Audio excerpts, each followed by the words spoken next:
Welcome back to the podcast marathon with Walk West. We are here, and today's episode right now is Weight and Metabolism with Dr. Deepti Sharma.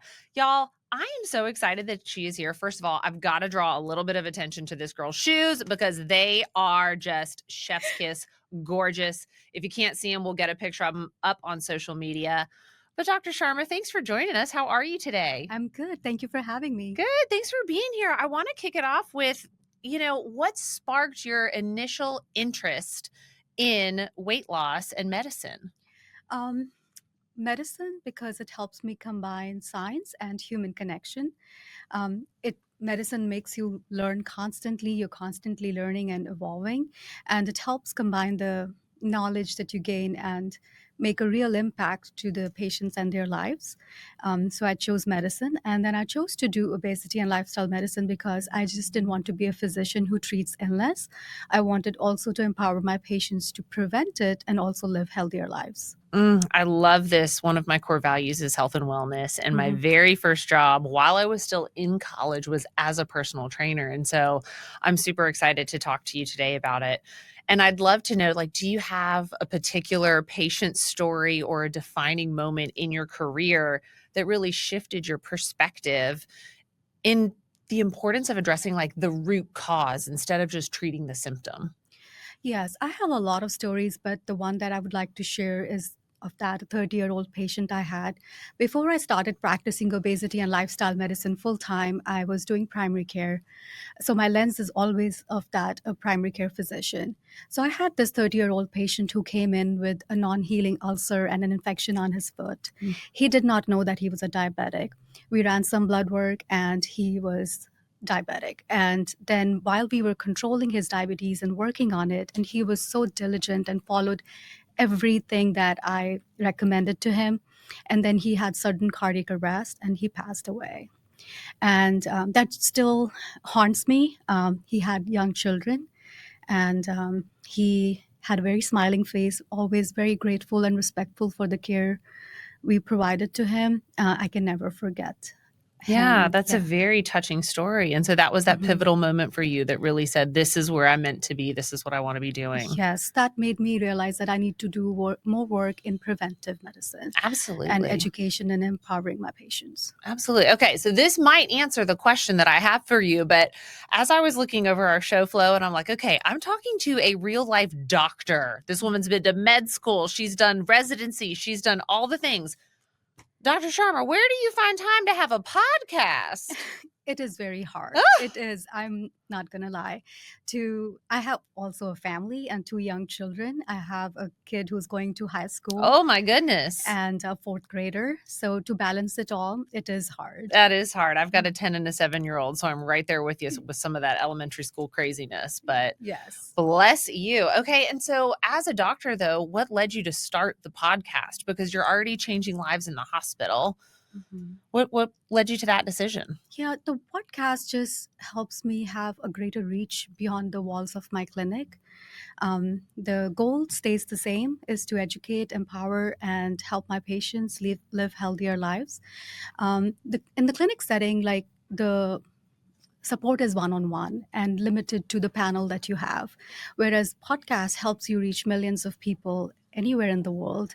We are thankful that we are, in the social media where we can reach so many people. Yeah, I do think it's very interesting that people can now get really solid medical advice, but I think that it's great that you find the time because there's also so much bogus stuff out there or, I tried this and they're not actually thinking through the repercussions. And so when you're going directly to the source of someone who's done the med school, who's done the residency, who was a primary care physician, that to me is huge and it gives you such credibility. Absolutely. I see it as an extension of my work as a physician, just beyond the walls of my clinic. Oh my gosh, I wish more doctors did that. Okay, let's talk about this root cause thing. walking? Because I think there might be some people out there who are like, but what does that mean? Does it mean that it's something wrong with me? So tell me, what do you mean when you're talking about focusing on the root cause of a chronic disease? So I think it will be understandable if we use a relevant clinical example. Absolutely. So if you had high blood pressure or diabetes, I could give you medicine and just treat the symptom. But if I help you understand what's causing your blood pressure to be high or what's causing your blood sugars to be high and what are the real changes you could make on everyday basis, I think I'm empowering you to prevent the complications, thereby reducing the cost of procedures that would have on your health, the medication cost and hospitalizations. So we are helping people live healthier lives, stay out of the hospital, prevent complications, prevent death, and then also help reduce healthcare burden. The chronic diseases derive majority of the healthcare costs, and the current system, the sick care model that we have, is necessary, but it's not sustainable. So just addressing the root causes, making our communities healthier will help with both the causes. Yeah. And I hear you say prevent, which of course makes me think about things like nutrition and sleep and proper diet and exercise and, drinking the green juices and doing all of the things.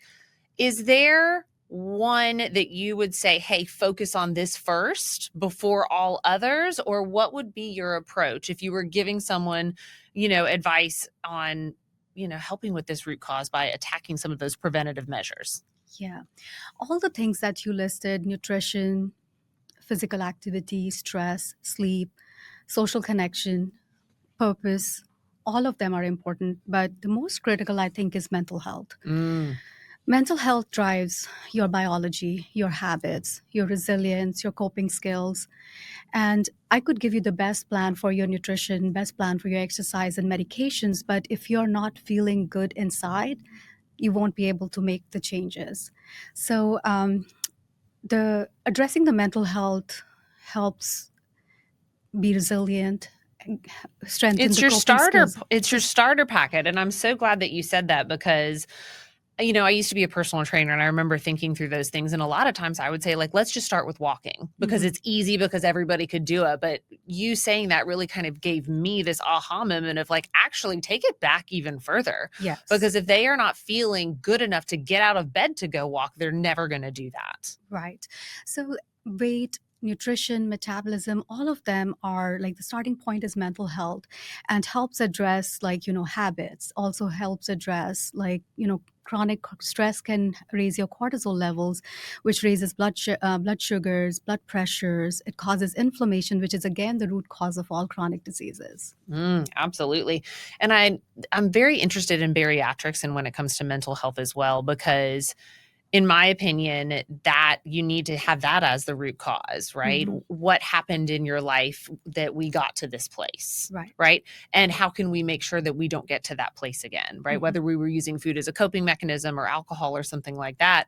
And so I think that always needs to be the first step. Do you find in your work that you involve the mental health therapist in the beginning, especially when you're dealing with like weight loss surgery and stuff like that? Definitely. Absolutely. For every patient. Oh, I love that. Is there ongoing treatment as well? Yes. Oh, incredible. Oh my gosh. Okay.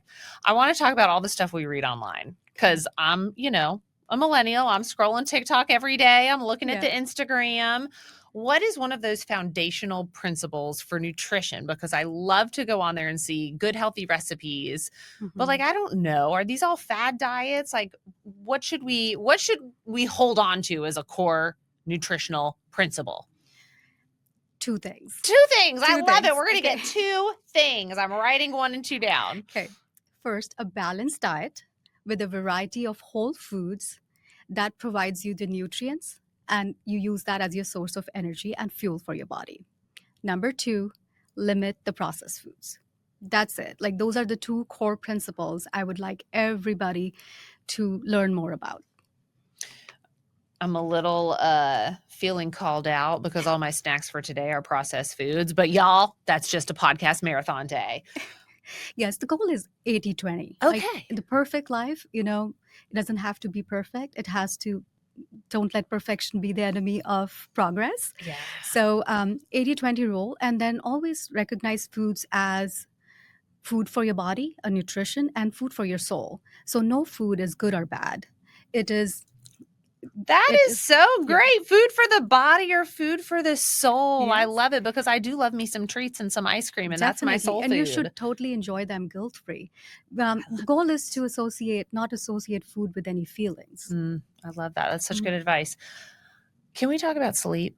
yes. Can we talk about sleep? Because I feel like we're in this era and I feel like I'm living this where it's like sleep is this beautiful thing that I would love to have, but I don't see nearly enough of it. And I think that there's a lot of people out there that struggle with sleep. So, what are some of those common sleep mistakes you see people like me making?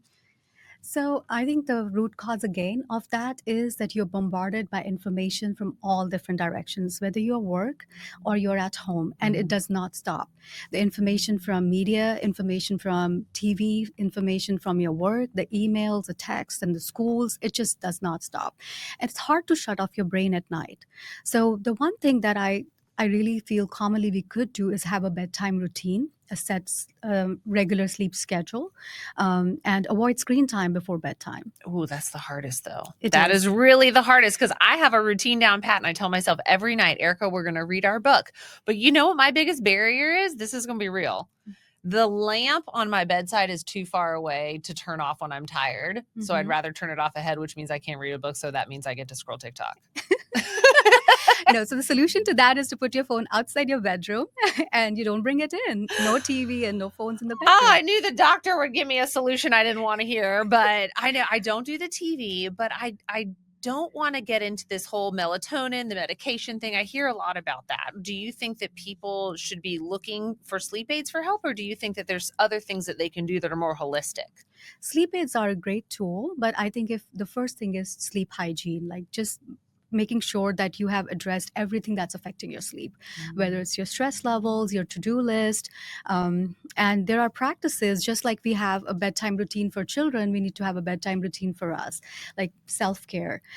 Take care of your skin, take a hot shower or bath, and then have a sleepy time tea, a ritual, right? That just puts your mind into the phase that it's time to relax, unwind, and end the day. The problem with modern day living is our lives are all just so intertwined and it just doesn't stop at even at bedtime. Yeah, I'm thinking about that in my own home, and it's like we're constantly on the go, go, go until it's time to go to bed. And it's Mhm. almost like we're forcing this hard shut off. Yeah. And I think if your stress levels are already elevated, it's really hard to turn that down. So Yes. you mentioned the sleepy time tea. What are some other things that people can do to kind of help get into that, effective sleep routine? Yes, having a set schedule, avoiding screen time before going to bed, avoiding caffeine after 3 p.m. Their magnesium at bedtime really helps relax your muscles and also your brain. All of these are just natural ways to having a balanced diet, exercising, getting some daytime, like outside time would really help. All of that would help with sleep. All right, you said a word I want to touch on, Yes. exercise, which Okay. again, so my first job in college was a personal trainer. Fitness has always been Hmm. such a big part of my life. But how do you recommend for people to get started if they haven't been exercising in a while? Yes. Exercising is intimidating for a lot of people. And if we treat it as a separate chore, an additional thing on your to do list, it's going to be hard to do it. So, making it a part of your day, making it just a part of your routine, move throughout the day. And then most of our jobs are also on screens. So, breaking it down, taking some mental health breaks and stretches throughout the day, walks and dancing, yard work, gardening, like make it part of your life, not as a separate chore. And having an accountability partner or a friend or a neighbor or your spouse, like they can go on walks with you, all of that, like make it as a part of your day, not like a separate chore, I think would Mm. be my I best love advice to this. We're give. going to have like a patient doctor session here, okay? Because Okay. where I struggle with this and the mindset for me Hmm. is as an old personal trainer, like it has to be 30 minutes and it has to be vigorous activity. But you're telling me I can garden. You can. And Yes. and that's part of my exercise and part of my life and it works. Yes. And walking. just simple Mhm. walking, making sure that you are having some outside time, getting your vitamin D while you're doing it. Nature time also helps with relaxation and your stress levels.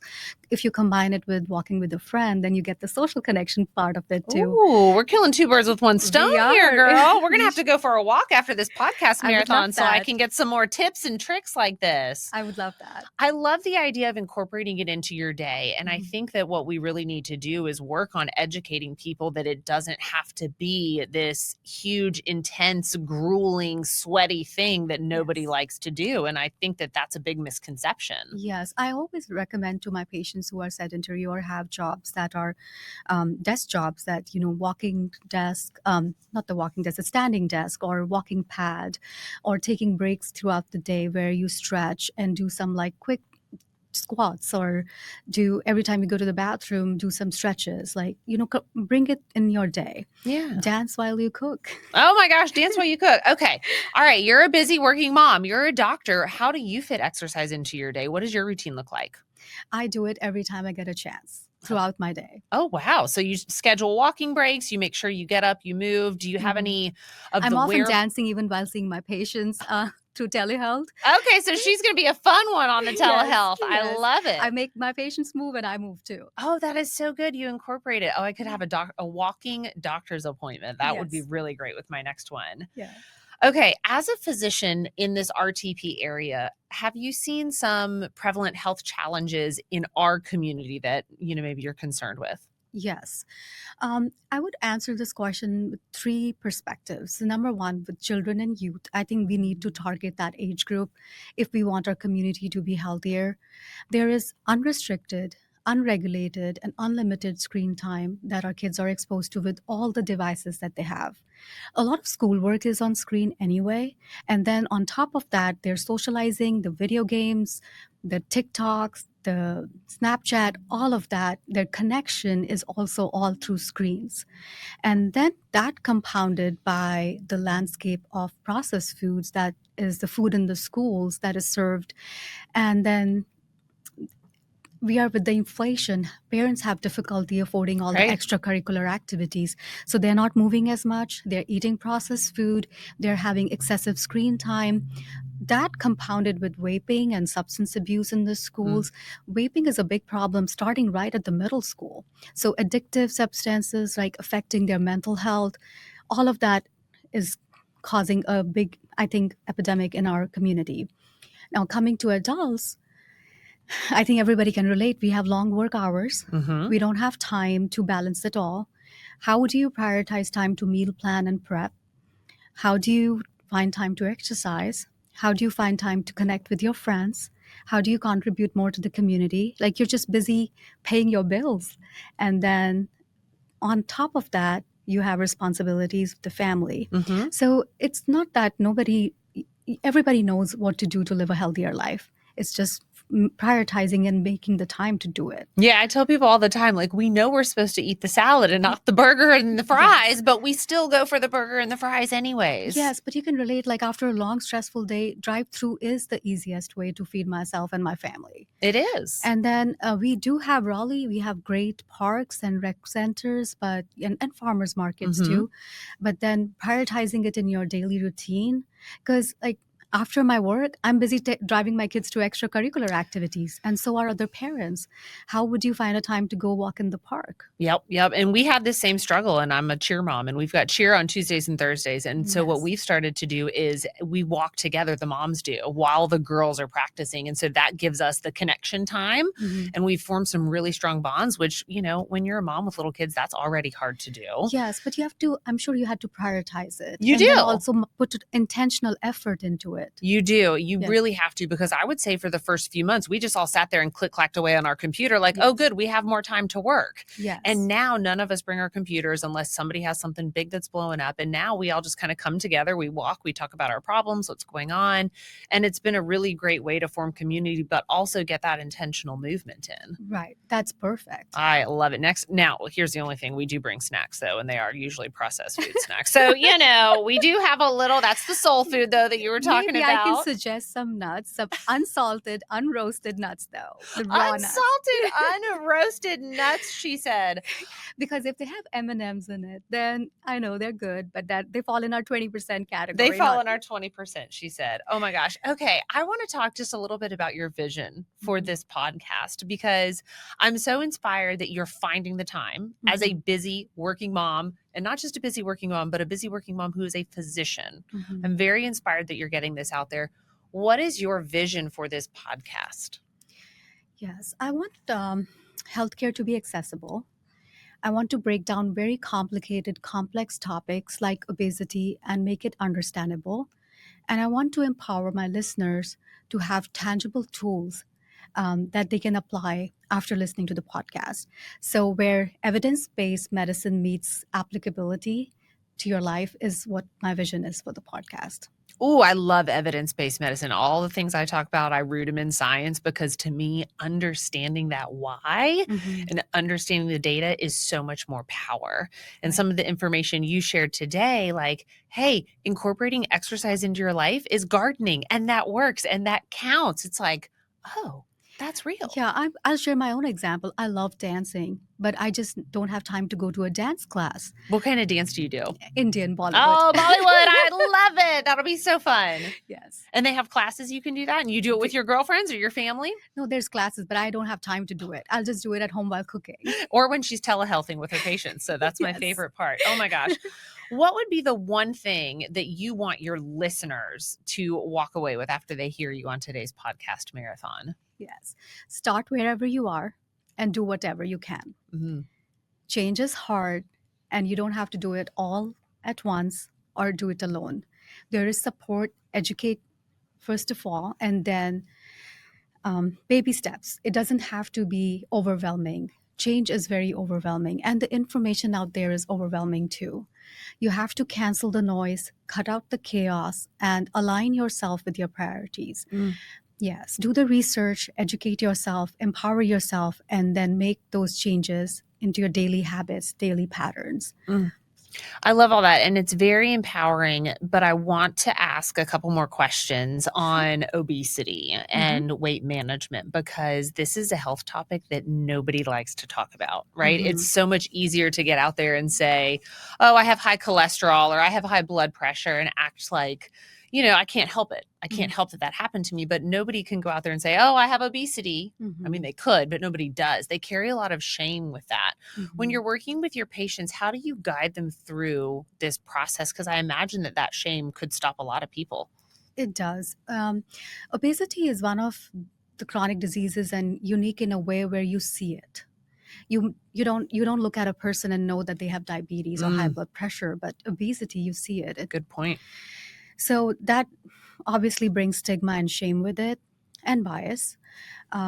So my first step when I address obesity is creating a safe environment where my patient feels understood. Weight is more than a number on the scale. It brings out a lot of emotions, and it is a very vulnerable conversation. I feel if I am able to create that safe environment where they feel okay to share their deepest worries, their abuse, the trauma, the things that they have gone through, their weight loss journey, that's my role as a physician. And once we have addressed that, then we go on to empowering them with the tools that can change the trajectory. Obesity is a chronic neurohormonal disease, and it is based in genetics, biology, and influenced by lifestyle. So if we shift the focus from from what it looks like to the cause of the disease, we can shift it from blame, shame, and bias to empathy, compassion, and finding tools to help these people. Well, and I think it's important to really point out that it is a chronic disease, because I don't think a lot of people categorize it that way. And that is why I started this podcast, and I'm trying to reach my patients outside my clinic, so that to reach people outside the clinic is because so that I can educate that this is a disease. Yeah. how do you feel about the generations that are coming up now? Because I think there's a lot more body positivity. I mean, I know when I was a kid, it was a supermodel looked one way, right? We were Mhm. tall, we were thin, we were blonde, and a size 000. And Yes. I think that we see, I mean, Dove started it with their Mm. whole body, but we're seeing all the body positivity movements, and I love this. So what is your thought about the future generations and obesity and body positivity? I'm loving the conversations around this, and then health at every size conversation. And my focus and lens is always from the perspective of health, like how to make you healthier.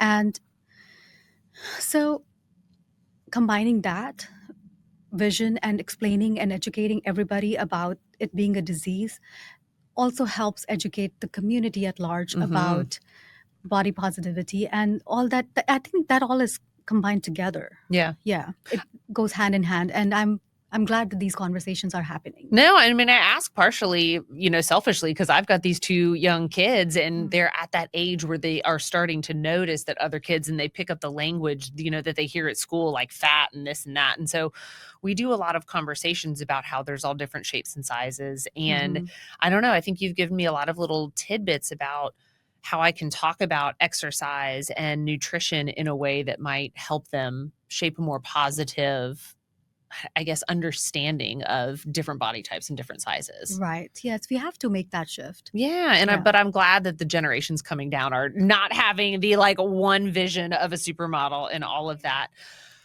I want to go back real quick to all of the pillars that we talked about. We talked about sleep, we talked about exercise, we talked about nutrition. Are there any that I'm leaving out? Stress management. Stress management. Yes, ma'am. And that's why I couldn't remember it, because stress has got me forgetting all the things. What are we going to do about stress management? It is very hard.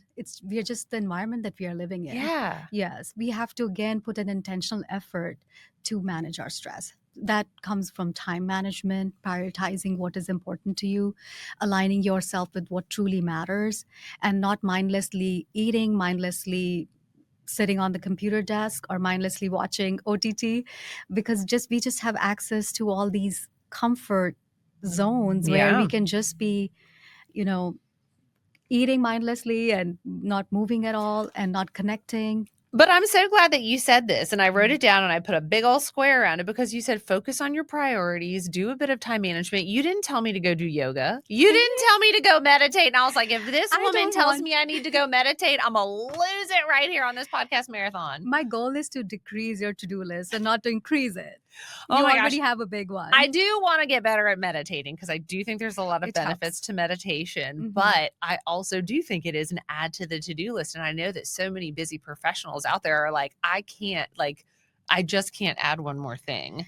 Again, there are so many nice apps and resources now. Like sometimes even just playing that video on your drive to work. I use Calm app during my morning commute, Yep. and that just helps me set a tone for the day. But to go back to your point, Mhm. what really decreases my stress Mhm. is when I don't take meetings after 2 o'clock. Mhm. What really decreases my stress is when I don't have things to do before 9 a.m. What really decreases my stress is when I don't say, yes, I can pick up every kid at every carpool every day this week, no problem. And it's when I protect my time and my boundaries with what really matters to me is when I'm not stressed. Yes, there's a learning curve to that. I think when we initially start working, we go into the workforce, we are trying to be perfect and work hard and give our best, and we forget ourselves. Mm. Like that, and same with family. Like when you have a family, you dedicate yourself to the kids and the family, and you can be depleted just because of all the asks from a person. Absolutely. I mean, I got two of them. Whew, the number And of times they aging said mom. parents. Oh, Lord, Yes. I got them too. Oh, my Yes. goodness. Yeah. All right. As we close out this wonderful podcast marathon session, for anyone who is listening who maybe feels overwhelmed, they feel stuck, they don't know where to start with their health journey, what words of encouragement would you offer them? Mhm. It's normal to feel overwhelmed.